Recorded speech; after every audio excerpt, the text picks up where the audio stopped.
Let's start then at Wycombe in League One. They're at Cambridge this evening. Sam Avery is there for us. Evening to you, Sam. Evening, Chris. Sam, before we get into the match itself, I think we need to address the elephant in the room.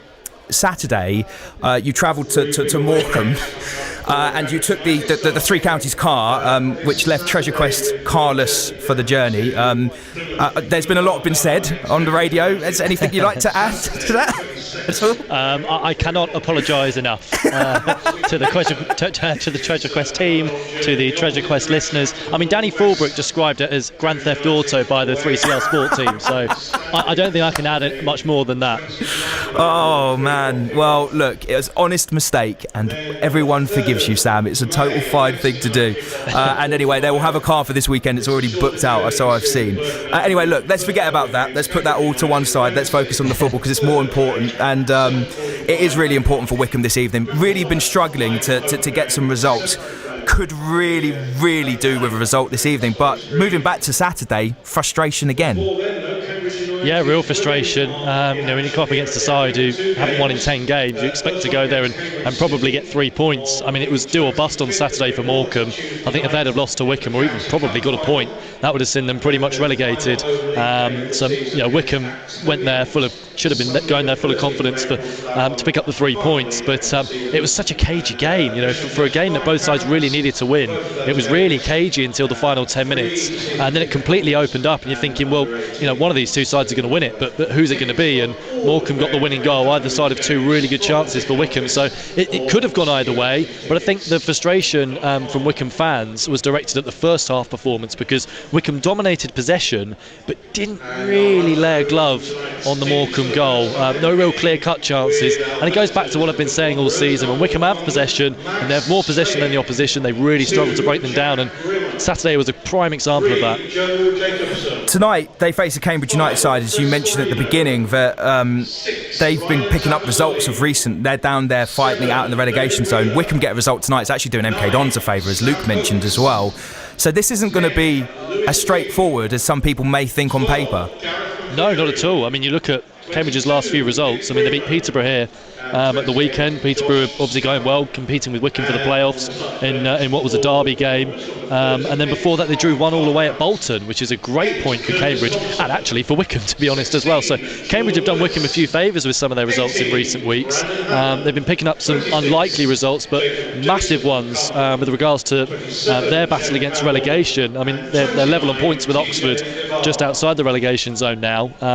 So whereas maybe a few weeks ago they earmarked this as a must-win, they could probably get away with just taking a point from tonight, Cambridge. So the onus is definitely on Wycombe to go and try and get all 3.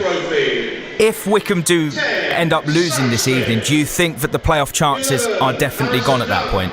Yeah. I think Wycombe need to claw back points tonight. I think even if Wycombe win tonight and Peterborough and Derby also win their respective matches, I'd still say it's done, to be honest. I think Wycombe need to claw back points now. They need to go back within at least 2 or 3 points of the playoffs, because they're running out of time ultimately, and if they're still 5 points off the playoffs with 3 games to go, you're asking Peterborough and Derby to not win any more than one of their remaining 3 games, and that's just so unlikely.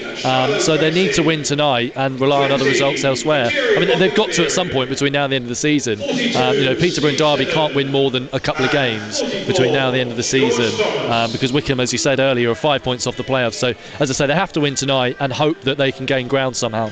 Well, if we're going to end on a positive for this moment for now anyway, it's the fact that Sam Vokes is back in the team this evening. I've seen a lot of Wycombe fans online specifically saying that, felt that he has been missed. Would you say that is right, that he has been missed, and it's good to have him back in the side tonight for a crucial game like this? Yeah, he's absolutely been missed in recent weeks. I mean, Brandon Hanlon's worked hard and he's led the line well, but in the run of games he's been in the team while Vokes has been out for several weeks. He's only scored once, and you look at Wycombe under Bloomfield, they are playing a more possession-based style, but the last 5 goals they've scored have all been from set pieces.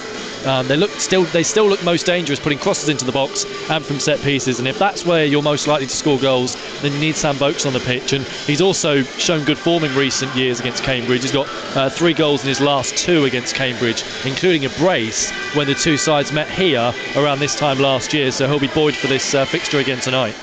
You're certainly learning about the players, learning about ourselves and how we need to keep moving forward, and I think we're doing that every day. Matt Bloomfield there speaking to Sam Avery, who's there for us tonight actually at Cambridge, and Sam, he said that he thinks he learned something from his side from the game at the weekend against Morecambe. What do you think are the main things do you think he learned from his side? I think what I referenced to earlier, I think the struggles in creating chances, because these are very similar games that they've got all in a row. They beat Forest Green, they lost to Morecambe, and it's a very similar game tonight against a relegation threatened side. You would expect Wycombe to have a decent amount of possession, and it's all about creating chances when you have the ball, and they didn't really do that effectively enough against Morecambe, and they look a little bit like a team in transition to me at the moment, this Wycombe side.